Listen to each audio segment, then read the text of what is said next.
ukoy na labong for today's ulam. Ay naandinin na naman nga po ako mga kaprensi sa kawayan na ng aking itay. At maghahanap po ulit tayo ng magbugulay nating labong. Ay buti na nga laan po mga kaprensi at pag tayo'y napunta din sa kawayan na ng aking itay ay may nakikita tayo kahit isang labong. Ay makamutya nga po aring labong na ari at makaisa-isa ari din eh. Ay buti na laan po baya naman na kahit isa ay meron ay makamaigi nga po ari sa wala. At kung mapapansin nga po ninyo yung mga damo-damo din ay kulay dilaw na. Ay inisprehan nga po ari ng pamatay ng damo ng aking kapatid. Dahil nga po ay napakalaguna ng mga damo at pag nga po kami nagapakawit ng niyog ay napakahirap nga po dining mag-ipon. Ay ho at sa liit nga po ng labong ay ari na nga laan po ang natira. Pag naman po siguro ari ay natilad-tilad ay ari ay marami-rami na rin. Ay ang agawin nga po nating luto din sa labong ay ukoy. Ay ahiwain nga po natin ito ng maninipis at saka po ay atilad-tila rin natin ng mga maliliit. Dahil nga po pang ukoy ang ating agawing luto ay ganyan nga pong hiwa ang ating agawain. At kung hindi nga po kayo nakain ng labong abay itry nga po ninyo ang ganaring luto at baka kayo ay mapakain na. Dahil nga po ang karaniwang luto na nakikita ninyo sa labong ay lagi nga pong ginataan. Para nga po maiba naman ay gawin nga po natin aring ukoy. Para nga po mawala ang kanyang pait ay atin nga po muna yung pakuluan ng ilang minuto. At maliban nga po sa lutong ukoy ay nakapagluto na nga rin po tayo ng lumpiang labong. At sa mga hindi pa nga po nakakapanood ng ating lumpiang labong ay naandyan laan po yan sa aking mga vlog. Ay naisipan po ba yan naman nating magluto ng mga ganari dahil nga po pag ginataan ang luto sa labong ay halos hindi na inakain. Lalo na po yung mga feeling rich ay stay yung mga hindi mahihilig sa gulay. Pag nga po ukoy at saka po ay lumpia ang niluto ninyo sa ganaring labong ay naku ay pati bata at isip bata ay mapapakain na rin. Pagkalipas nga po ng ilang minuto natin pinakuluan yan ay atin na nga po yung ahunin at atin po munang patuluin. Kahit nga po yan ay papakin mo na ay hindi na po talaga yan makamapait. Ilagay na nga po natin yung ating hiniwahiwang carrots. Nilagyan nga din po natin yan ng hiniwahiwang sibuyas. Lagyan nga din po natin yan ng paminta at saka po ay asin. Bali nga po ay naglagay tayo dyan ng 2 cups na harina at 1 cup na cornstarch at saka po ay 2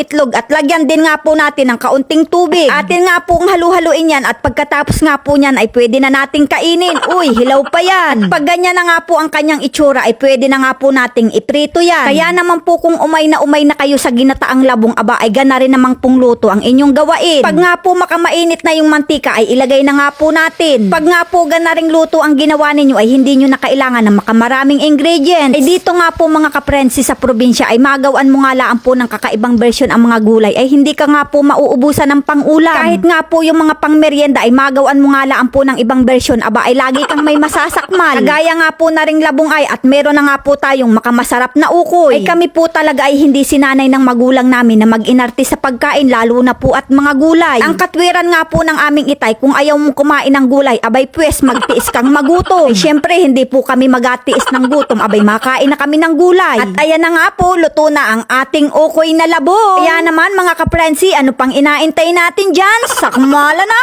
Para nga po mas lalong sumarap ang ating ukoy ay dapat po ay may masarap ding sausawan. Ay di baga nganit ayos na ayos po man din aring pang-ulam. Kaya naman mga kaprensi kung naibigan nyo nga po aring videong ari pa like and share na laan po. Maraming salamat!